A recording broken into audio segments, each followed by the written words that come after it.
Diz assim a palavra do Senhor, no Evangelho segundo Mateus, capítulo 25, versículo 14. Porque isto também é como um homem que, partindo para fora da terra, chamou os seus servos e entregou-lhes os seus bens. E a um deu 5 talentos, que em outras versões vai dizer 500 moedas de ouro. E a outro 2, ou seja, 200 moedas de ouro. E a outro 1, ou seja, 100 moedas de ouro. Em alguns estudos afirmam que cada 100 era um saco, era uma bolsa. Por isso que fala 1 talento, ou 2 talentos, ou 5 talentos. Cada um segundo a sua capacidade. E ausentou-se logo para longe. Ausentou-se logo para longe. Aqui está o X da questão. E tendo ele partido, o que recebera 5 talentos, negociou com eles e granjeou outros 5 talentos. Da mesma forma, da mesma sorte, o que recebera 2, granjeou também outros 2. Mas o que recebera 1 foi e cavou na terra e escondeu o dinheiro do seu senhor. E muito tempo depois veio o senhor daqueles servos e ajustou contas com eles. Então aproximou-se o que recebera 5 talentos e trouxe-lhes outros 5 talentos, dizendo: Senhor, entregaste-me 5 talentos. Eis aqui outros 5 talentos, ou seja, mais 500 moedas de ouro que ganhei com eles. E o seu senhor lhe disse: Bem está, servo bom e fiel. Sobre o pouco foste fiel, sobre muito te colocarei. Entra no gozo do teu senhor.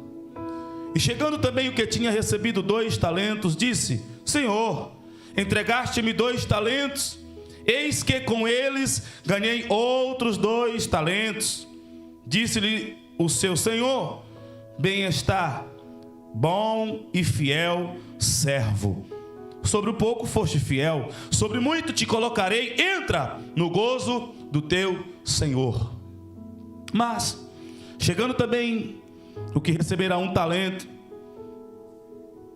imagino vendo aquele cenário, o que chegou com 5 talentos, chegou com mais 5, ou seja, 10. O que recebeu 2, e ele viu que recebeu 2, chegou com mais 2, ou seja, 4 talentos. E ele ficou imaginando como é que vai responder, que só estava devolvendo aquilo que recebeu. Mas, chegando também o que receberá 1 talento, disse: Senhor, eu conhecia-te que és um homem duro, que ceifas onde não semeastes, e ajuntas onde não espalhaste. E atemorizado, com medo, escondi na terra o teu talento. Aqui tens o que é teu.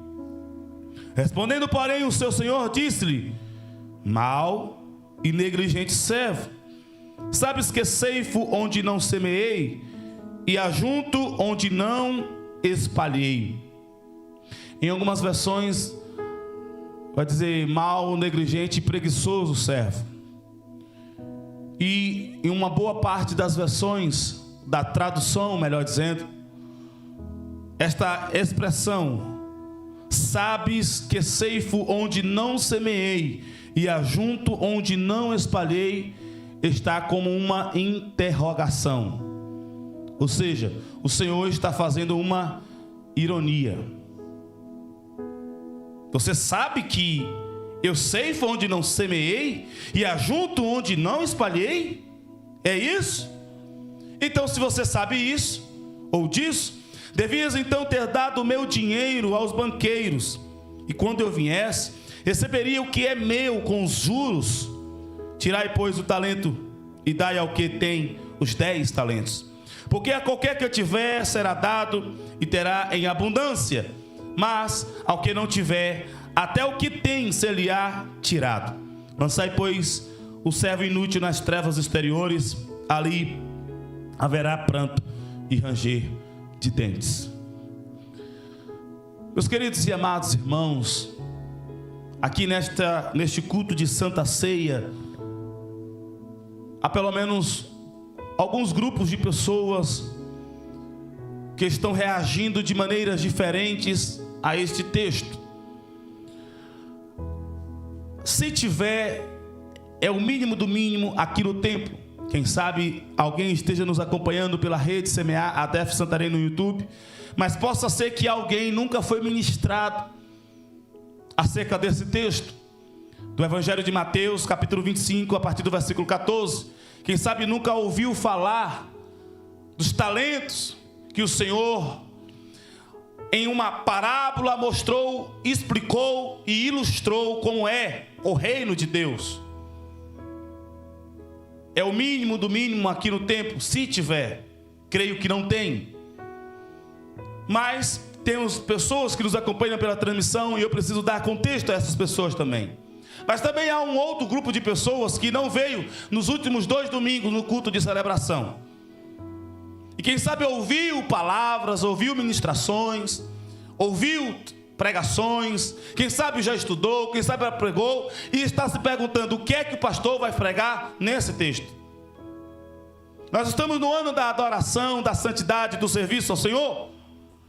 O que é que o pastor vai nos mostrar nesse texto acerca desse tríplice ministério do povo de Deus na terra até que ele volte? Adorar, santificar-se e servir ao Senhor. Ou a grande maioria aqui esteve pelo menos em um dos nossos últimos domingos. Nós estamos estudando nesses últimos 2 domingos sobre exatamente esse texto.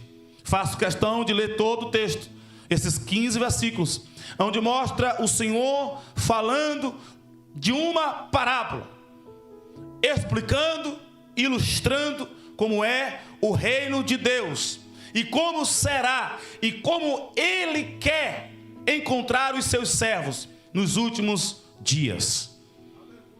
Você me ouve? Diga glória. Já embolei até, né? Daqui a pouco falo no microfone, que é meio difícil, né? Mas vamos lá.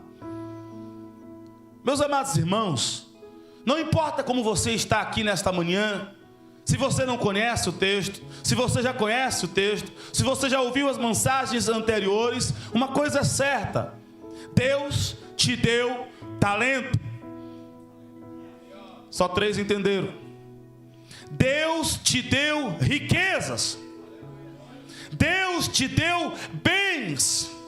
Deus te deu uma oportunidade de sair da escravidão, passar para a mordomia, porque o desejo dele é te entregar esses bens, não só o que ele te entregou, como aquilo que você conquistou, com aquilo que ele te deu. Deus tem bens, Deus tem riquezas, Deus tem talentos aos seus filhos. Você entendeu? Diga glória. O texto que lemos é uma parábola que precisa ser entendida em seu contexto. E qual é o contexto do texto? Jesus está explicando o sermão, ou as últimas coisas que acontecerão a quem antecederia a sua volta. Antes, no capítulo 24, aliás, a partir do capítulo 23, ele começa a falar algumas coisas. Ele começa a criticar os fariseus, aos hipócritas. Ele começa, no capítulo 24, a falar do sermão profético, dos princípios das dores. Ele começa a falar da grande tribulação. Ele começa a falar da vinda do Filho do Homem, do arrebatamento, e para que o povo dele, que ele comprou com seu próprio sangue, esteja preparado para este grande dia. Ele deu uma exortação à vigilância. Estejam atentos.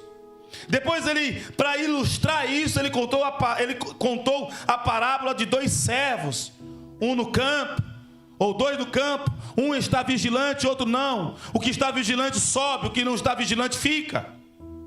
Depois ele contou a parábola das 10 virgens. É o mesmo princípio. 5 estão atentas, 5 são vigilantes, 5 são trabalhadoras, 5 são negligentes, só têm para aquilo que é necessário, não trabalham, descansam mais do que é necessário. Então, ele arremata esta ilustração do que ele espera do seu povo nos últimos dias, contando a parábola dos talentos. E eu disse desde as primeiras mensagens que aqui está o que o nosso Deus quer encontrar no seu povo quando ele vier. Porque note, atente-se, ele falou vigiai, ele falou esteja atento, ele falou esteja esperto, mas ele também falou que no dia que ele vier, ninguém estará pensando na sua volta. Ele falou esteja pronto, esteja esperançoso, mas ele disse que quando ele vier, ninguém estará exatamente na expectativa. Por isso que o apóstolo Paulo vai nos instruir: olha, estejam sempre atentos, alertas, Jesus está voltando. Ele voltará nos céus, chegará até as nuvens. Aqueles que estão mortos, que morreram em Cristo, ressuscitarão primeiro, e aqueles que estão vivos serão transformados em um corpo de glória, subirão com toda a igreja até as nuvens ao encontro do Rei dos Reis, do Senhor dos Senhores, do Deus Todo-Poderoso, o nosso Senhor, o nosso Salvador, o nosso Deus, Jesus. Estejam atentos, porque quando ele vier, você não estará preparado. Uns vão estar dormindo, outros vão estar tomando banho, outros vão estar trabalhando, outros estarão em suas ocupações. Uma coisa é certa: o que é que você está fazendo para estar preparado para o dia da volta do Senhor? Então o Senhor, que é sábio, o nosso Deus que nos ama, que nos quer bem, Ele sabe da limitação humana. Lembre que nós estamos falando de uma oportunidade que o Senhor está dando. O texto começa com escravos. Ninguém dá riquezas a escravos, mas aquele Senhor entendeu que aqueles escravos podiam ser mordomos. Aqueles escravos podiam sair do patamar de escravidão. Aqueles escravos podiam mudar a sua mente de escravos para uma mentalidade de mordomos, de administradores, de gerentes, ou na linguagem mais atual, CEO. É a mesma coisa. Diretor, presidente, sênior, júnior, master, não sei o quê. Igual aquele negócio quando você vai viajar. Aí você está lá na fila do aeroporto, do avião, aí a aeroporto fala: os clientes Master Gold, os clientes VIP, os clientes Platinum. Não vou falar a lista toda, antes eu faço o culto todo, eu preciso terminar antes, no tempo. Aí você fala: oh meu Deus, se eu comprei na econômica, vou ser o último mesmo a entrar. Saiu de posição de escravo para uma posição de governador. É uma oportunidade que o Senhor está te dando. E Ele dá a todos que aceitaram Jesus. Ninguém poderá chegar diante de Deus e dizer: Senhor, por que o Senhor não me deu um talento? Ele disse: eu dei um talento. E nenhuma desculpa valerá. Nenhuma desculpa prevalecerá diante de Deus no dia do acerto de contas. O Senhor está falando: olha, eu preciso manter o meu povo atento, eu preciso manter o meu povo vigilante, eu preciso manter o meu povo esperto. Então Ele fala: como é que o ser humano está atento? Está atento quando está trabalhando. Como é que o povo não tem noção do horário? Quando está concentrado. Já viu quando você começa a trabalhar e você está concentrado no trabalho, que você trabalha, que você quando vê já passou a hora? Mas você vê que quando você não está concentrado no trabalho, você começa a trabalhar e o tempo não voa. O tempo nem voa, nem anda, nem rasteja. Chega o outro dia, mas ao meio-dia não chega. Quando nós estamos envolvidos no trabalho, quando nós estamos concentrados no trabalho, o tempo voa. E a verdade, como disse o governador Moisés, o profeta Moisés, o administrador Moisés, ele disse: o tempo voa tanto que a nossa vida é como uma erva que nasce e depois murcha. A nossa vida é como a onda do mar, que se levanta, depois não existe mais. A nossa vida é como uma fumaça. Está aqui, daqui a pouco não está mais. Pastor, 80, 100, 120 anos é muito, é muito. Agora compare a eternidade. A vida toda. E nós precisamos entender que nesse tempo nós precisamos estar concentrados no trabalho, porque é isso que é a lição principal da parábola. Concentrados no trabalho. A pergunta que se pode fazer, ou se deve fazer, ou quem sabe você já fez, é como? Como eu vou multiplicar o talento que o Senhor me deu?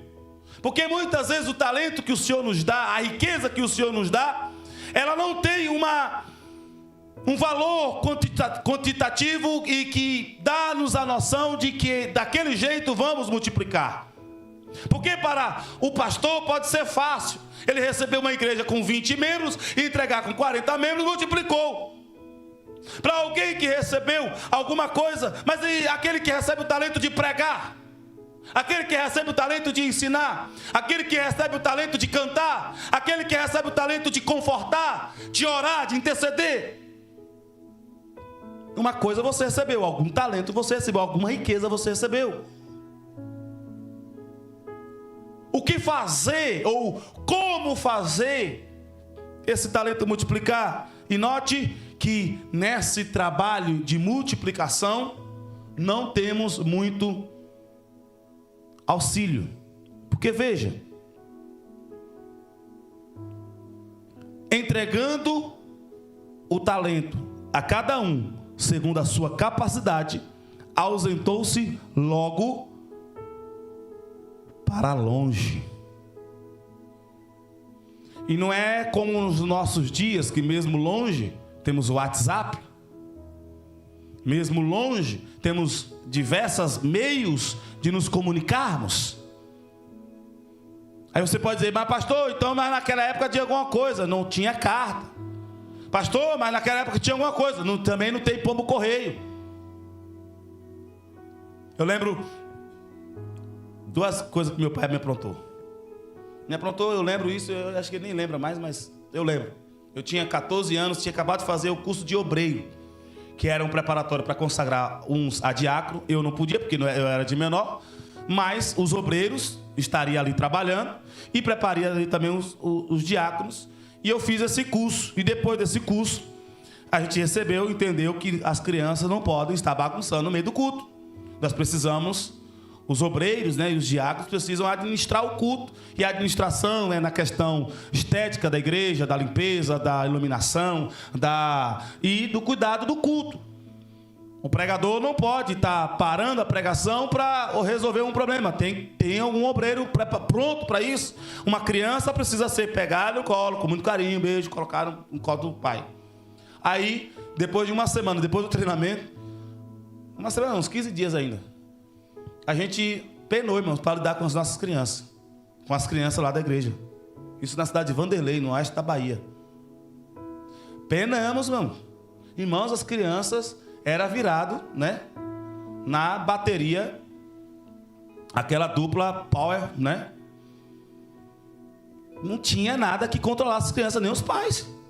A gente pegava a criança, dava vontade de dar uns puxões de orelha, mas a gente aprendeu que não pode puxar a orelha de filho de ninguém, é o nosso filho. Só o nosso filho. Quem tem autoridade para bater em criança são os pais.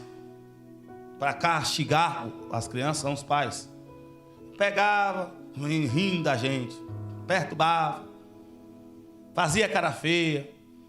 Só não batia porque a gente tinha a mão mais larga. E nesse tempo, graças a Deus, não chegou a esse ponto. A gente pegava, menino, você tem que ficar perto do seu pai. Ô pai, você tem que estar com sua criança. O pai pegava, tá vendo? Fica quieto. Mano, não dava um minuto, o menino já estava correndo de novo. E pensa numa igreja que tinha criança. E só era 2. A gente fez uma reunião, pastor. Pastor é meu pai. Nós estamos com uma dificuldade aqui que as crianças, o senhor tem que dar uma palavra aí, porque os pais não estão controlando as crianças, não. Naquela época a sala das crianças estava em reforma, então a gente tinha que aguentar mais uns 2, 3 meses. Sabe qual foi a resposta do pastor? Porque na igreja não tem pai, nem mãe, nem esposa, nem filho, nem filha. Sabe qual foi a resposta do pastor? Se vira. Olhou para nós dois e falou: se vira. Vocês têm instrução, vocês têm a Bíblia, e vocês têm joelho e têm boca para botar no pó. Se vira, eu não quero criança bagunçando no culto. Rapaz, que instrução. Se eu der uma instrução hoje ao Jorge, o que é que o Jorge faz comigo? Se eu der instrução isso ao Gabriel, e ao Pedro Henrique, e ao Caleb, o que é que eles vão fazer? E ao Henrique, o que é que eles vão fazer comigo? Se vire. A gente tem que se virar, irmãos. Teve que orar. Irmãos, a gente se virou. Não lembro como, mas a gente se virou. Uma coisa eu sei, depois de 3 anos eu voltei lá com as crianças, quando alguns já adolescentes, quando vi a gente, 3 anos depois, não sei o que a gente fez, mas 3 anos depois as crianças ainda tinham o respeito por nós. Depois, quando eu assumi a primeira igreja, eu fui perguntar algumas coisas. Ele falou: não, tem uns talentos aqui, tem alguns conselhos, você precisa fazer isso. Mas pai, como é que eu resolvo isso? Meu filho, se vira. Você tem Bíblia, você tem joelho, você tem boca, vai para o pó, vai clamar, vai jejuar, porque cada um tem sua experiência. Tem crente que não aceita receber a instrução de precisa orar, precisa clamar, precisa. E é a melhor instrução que um crente pode ter enquanto espera a vinda do Senhor Jesus. É a instrução direta da pessoa do Espírito Santo de Deus. A maior riqueza que um crente tem na sua vida. Aí eu ficava perguntando: mas como é que o pastor diz assim, se vira? Aí eu lembrei que Jesus também disse uma vez, se vira, para os discípulos. Uma vez os discípulos chegaram para o Senhor Jesus: Senhor, olha, nós tivemos aqui, tem uns 3, 4 dias, essa pessoa aí, a multidão nos acompanhando, ouvindo, que glória, mas a turma está com fome, e nós não temos dinheiro para comprar comida, e nem temos comida. Vai lá ler o texto que o Senhor vai falar. Se vira, deles voz de comer. Os discípulos chegaram com a sugestão: Senhor, olha, manda eles cada um para sua casa. Aí Jesus disse: se vira, deles voz de comer. O Senhor foi para uma terra longe.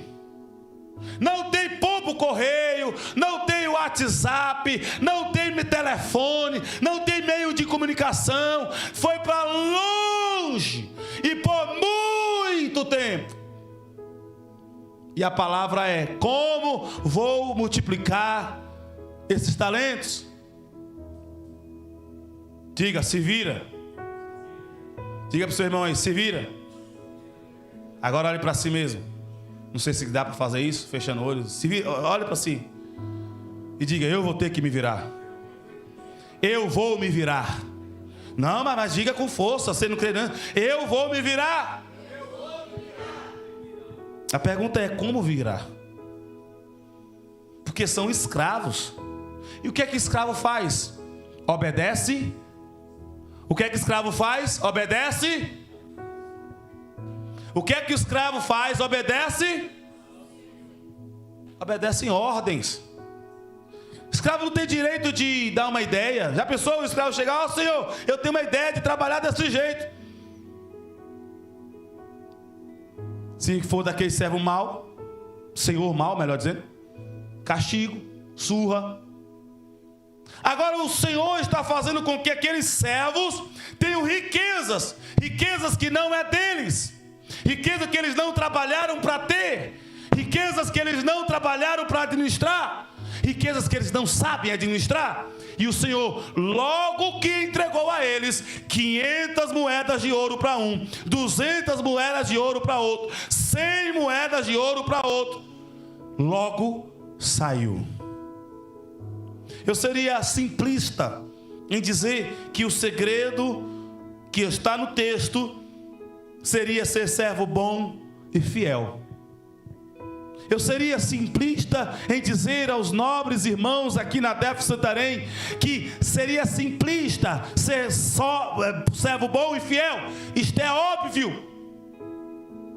O que o Senhor espera de nós é que sejamos bons, é que nós sejamos fiéis. Isto é óbvio, mas como eu vou ser bom e fiel com o talento que eu não trabalhei para ter, que eu não estudei para administrar? O texto também diz: se vira. Agora eu vou dizer o que é se vira. Diga para o seu irmão: se vira. O problema é que o se vira, todos me ouvem? Diga amém. O problema é que o se vira gasta energia. O problema é o que se vira vai tirar você 1 hora, 2 horas, 3 horas do seu sono diário. O problema é que se vira vai exigir de você paciência. O problema é que o se vira vai exigir de você prazer na guerra. O Senhor dá uma criança a paz e diz: se vira, eu vou pegar, porque ele é herança minha. O Senhor dá igreja a pastores e diz: se vira, é a minha noiva, é a menina dos meus olhos. O Senhor dá mensagens para os pregadores e diz: se vira, é o meu povo que você está ministrando a minha palavra, e você não pode ferir o meu povo com a minha palavra. A minha palavra é para curar e dar vida. Se for para dar morte, é eu que vou intervir, não é o pregador. O Senhor diz para aquele que está cantando, que recebeu o talento de cantar: se vira. Ele não vai ficar dizendo: olha, é assim. Mas pastor, não está escrito que o Senhor disse que o Espírito Santo de Deus nos orientaria em tudo? Sim, em tudo acerca da salvação, em tudo acerca da santificação, mas não disse em tudo acerca da administração.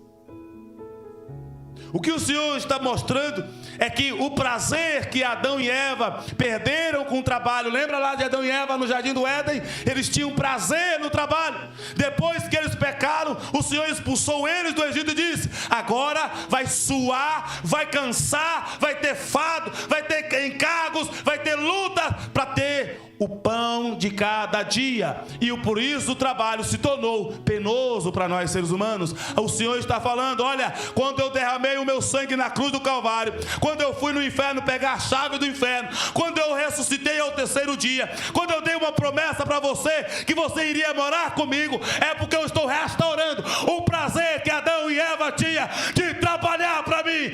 Eu estou dando a você a oportunidade de ter prazer no meu serviço, no meu reino. No reino de lá, a gente trabalha às vezes até com má vontade. Aí o apóstolo Paulo fala: se você estiver pensando que está fazendo para Deus, você vai ter que fazer com boa vontade. Aos escravos, sirvam os seus senhores com honra. Aos funcionários, sirvam os seus patrões com honra. Ou seja, olha para o seu irmão e diga: não tem escape. Sabe por quê? Porque você já aceitou. Quem me ouve, diga amém. Você já aceitou. Você já aceitou o talento. Você já aceitou a riqueza. Você já aceitou as moedas de ouro. Você já aceitou. Como, pastor? Quando você disse: eu me entrego ao meu Senhor e Salvador Jesus Cristo. Quando você disse: eu reconheço que sou pecador, que estou indo para o inferno, mas reconheço que o sacrifício de Jesus na cruz do Calvário é suficiente para perdoar os meus pecados, é suficiente para me justificar e é suficiente para me colocar no caminho das mansões celestiais. Quando você aceitou a Jesus, você aceitou a riqueza. Agora é tempo de usar a riqueza. como eu me viro? E a resposta está exatamente naquele que não se virou. Porque se nós usarmos a nossa carnalidade, se nós usarmos a nossa natureza carnal, nós vamos sempre fazer como este homem fez. São 3 homens, 3 escravos que se tornaram mordomos. Ele nem usufruiu da riqueza, irmãos. Ele enterrou na terra.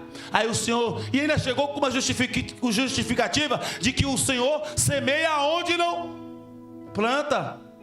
Aí falou: você sabe disso? E por que você plantou um lugar que não é planta? Desde quando riqueza, ouro, é semente para ser plantada? Aquilo que você tem dentro de você, que o Senhor deu, é para que você coloque no lugar mais alto. A luz precisa brilhar no lugar mais alto. Aleluia! O talento que Deus te deu é para ser usado para a maneira que as pessoas conheçam. Mas qual foi o problema daquele homem? Qual foi a justificativa que ele deu? Que o Senhor não aceitou. Conhecia-te que és um homem duro. Ele conhecia o seu Senhor como um escravo conhece o seu Senhor. E o Senhor Jesus disse: não vos mais chamarei de escravos, porque o Senhor não conta os seus segredos para os escravos. O seu Senhor não tem prazer nos seus escravos, mas os chamarei amigos. Só 3 entenderam. Vos chamareis amigos. É esse o desejo de Deus. Deus quer que você entenda que Ele é teu amigo. Esta informação de que o Senhor é duro, Ele é santo, Ele é justo, é mesmo, mas Ele é gracioso. Se Ele já te deu a bênção, é porque Ele tem misericórdia, é porque Ele tem bondade, é porque Ele quer te usar de maneira poderosa.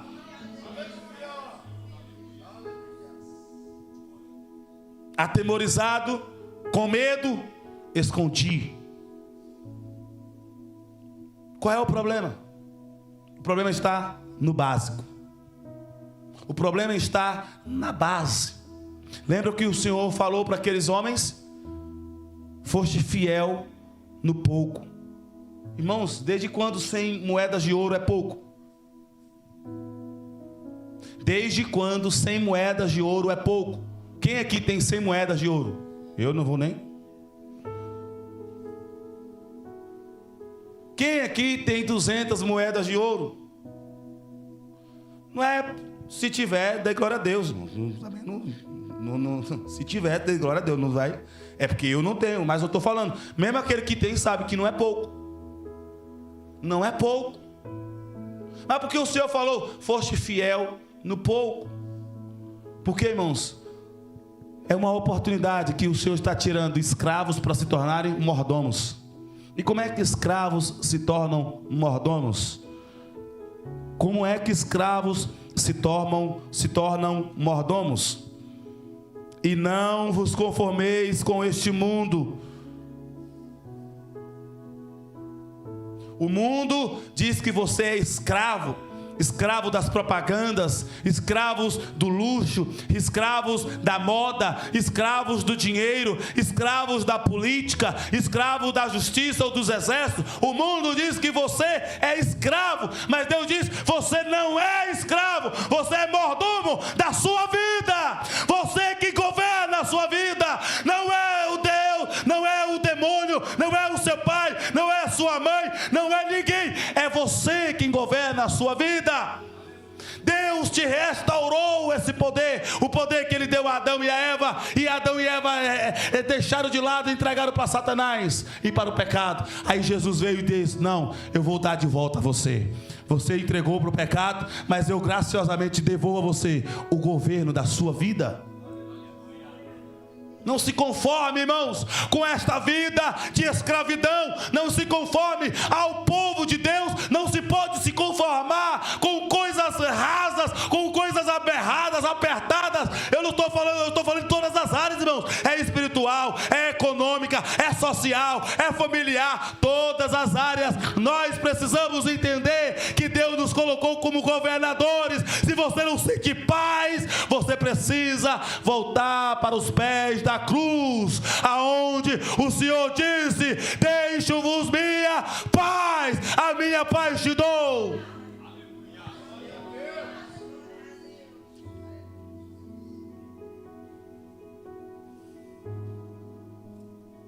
Como é que eu me viro?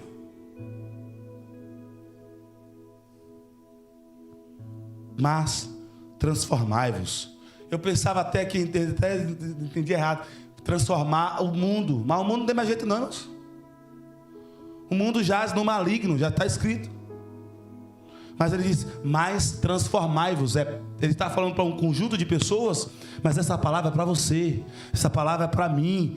Transformai-vos. Qual é o segredo daquele que prospera, daquele que duplica, daquele que se apresenta diante do seu Senhor e vai ouvir a resposta? Porque o alvo final é esse. O alvo, ele deu uma oportunidade de tirar de escravo para mordomo, mas o alvo de Deus é transformar em possuidores. Ele vai te devolver aquilo que ele te deu e aquilo que você conquistou. Ele vai te dar até assim. Faz assim. Bora, cabeça, temos que trabalhar. As pessoas pensam que trabalhar 8 horas por dia, capinando uma terra, é cansativo. É, mas 8 horas de sono recupera as forças. Você pode trabalhar 8 horas por dia, ou 10. Portugal, tudo é mais, né? Na construção civil, cansa. 8 horas de descanso recupera as forças. Agora passe 8 horas trabalhando a mente. 8 horas. Tem gente que é assim, né? Na manivela. 8 horas pensando em como vou glorificar o meu Deus. Ele me deu talentos, partiu e não me deu muita instrução de como administrar isso. Mas eu sei que eu preciso multiplicar. Eu sei que eu preciso usar. Eu sei que eu preciso investir aquilo que Deus me deu. Como é que eu vou fazer? Ó, aquelas engrenagenzinhas no cérebro, elas precisam funcionar. Irmãos, isso cansa. Isso cansa mais do que 8 horas equivale de trabalho mental, equivale a 24 horas de trabalho braçal. Só que é isso que Deus te chamou para fazer. Você sabia que você tem uma inteligência? Se você soubesse a inteligência que Deus te deu, a capacidade mental que o Senhor te deu, você ficaria assustado com o poder que Deus te deu? Isso aqui não é palavra de autoajuda não, isso aqui é a palavra de Deus. Isso aqui é um chamado para o serviço. Isso aqui é um chamado para a adoração. Isso aqui é um chamado para o envolvimento no reino de Deus. O reino de Deus é semelhante ao homem, a um senhor que pegou 3 escravos, transformou em mordomos, mas no final ele disse: olha, servo bom e fiel, por pouco foste fiel, no muito te colocarei. Você recebeu 5, me deu 10, agora toma aqui esses 10. Porque o texto diz isso. Pega um e dá àquele que recebeu os 10. Ou seja, nesse tempo nós somos mordomos, não é nosso. Mas em um tempo vai ser nosso. E esse tempo está chegando. Esse tempo está chegando. Esse tempo está chegando. E ter a mente de Cristo requer esforço, humilhação. Ter a mente de Cristo requer descer.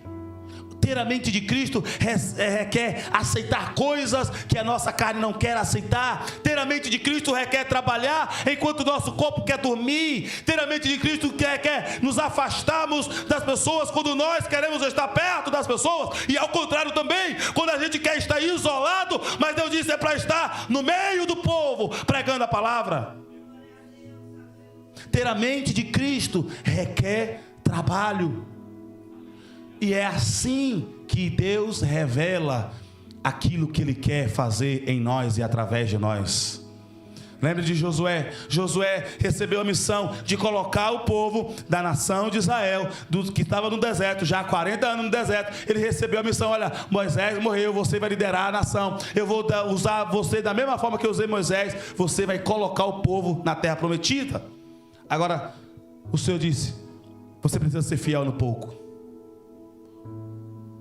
Você precisa ser fiel no pouco. Qual era o pouco?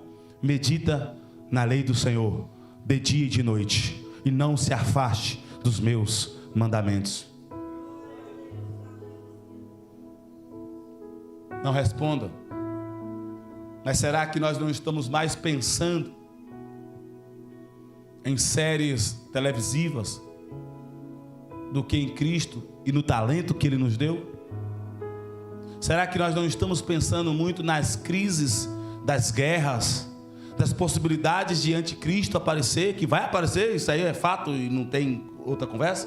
Será que a gente está mais preocupado com as coisas que estão acontecendo fora e estamos esquecendo das coisas que devem estar acontecendo aqui? Será que estamos meditando na lei do Senhor e transformando o nosso entendimento de escravo para entendimento de mordomo, governador? Medita na lei do Senhor de dia e de noite. Quando Josué não meditou na lei do Senhor de dia e de noite, entrou numa guerra que era até justa, o conselho era até bom, mas como ele não foi buscar a orientação do Senhor, não sabia que tinha maldição dentro do arraial. E a nação de Israel passou um vexame, irmãos. Mas pense no vexame. Aí ele voltou: eu preciso consultar ao Senhor. Consultou ao Senhor. Deus disse: tem maldição no arraial. Chegou aonde estava a maldição no arraial. Quando descobriu a maldição do arraial, depois que extirpou a maldição do arraial, a vitória voltou para o povo de Deus, porque estava concentrado no pouco é fiel. Você é fiel em meditar no Senhor? Paulo vai dizer: medita nas coisas, pensai nas coisas que são de cima. Se não é útil, não pense. Se não é agradável, não pense. Se não é bom, não pense. Mas se é útil, se é agradável, se é bom, pense nas coisas do alto. Pense nas coisas de cima. Qual foi a última vez que você pensou como será nos céus? Qual foi a última vez que você pensou no nome de Jesus? O profeta Isaías disse que o nome do Senhor Jesus, o nome dele é maravilhoso, é conselheiro, é Deus forte, é Pai da eternidade. Você já pensou, gastou tempo pensando no nome de Jesus? É assim que a gente se vira. Quanto mais a gente pensa em Jesus, quanto mais a gente se enche de Jesus, quanto mais a gente é fiel no pouco. O pouco é meditar na lei do Senhor de dia e de noite. É isso que vai nos tirar a mentalidade de escravo para uma mentalidade de governador. Nessa hora a maioria que pode estar pensando: isso é palavra de autoajuda, pastor? Não. Desde quando a autoajuda consegue resolver alguma coisa? Desde quando os seus conselhos mudaram para melhor a sua vida? Desde quando os seus pensamentos governaram bem a sua casa? Desde quando as suas ideias de si mesmo foram suficientes para trazer a vitória para a sua vida? Não é autoajuda, é a palavra de Deus. É a palavra de Deus.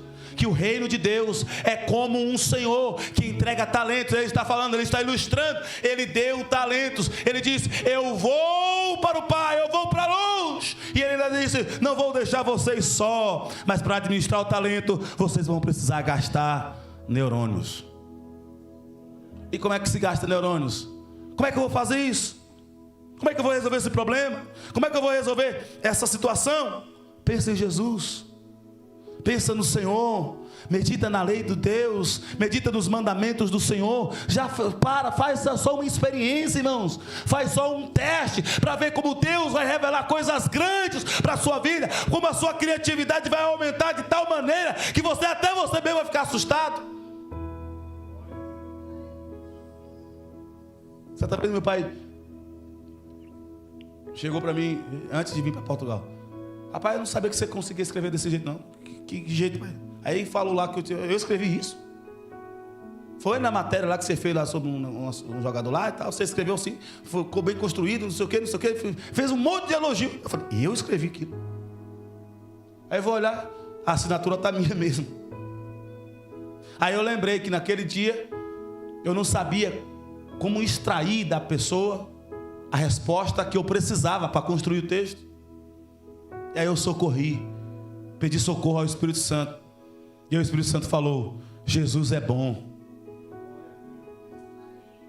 O Espírito Santo falou, Jesus é bom.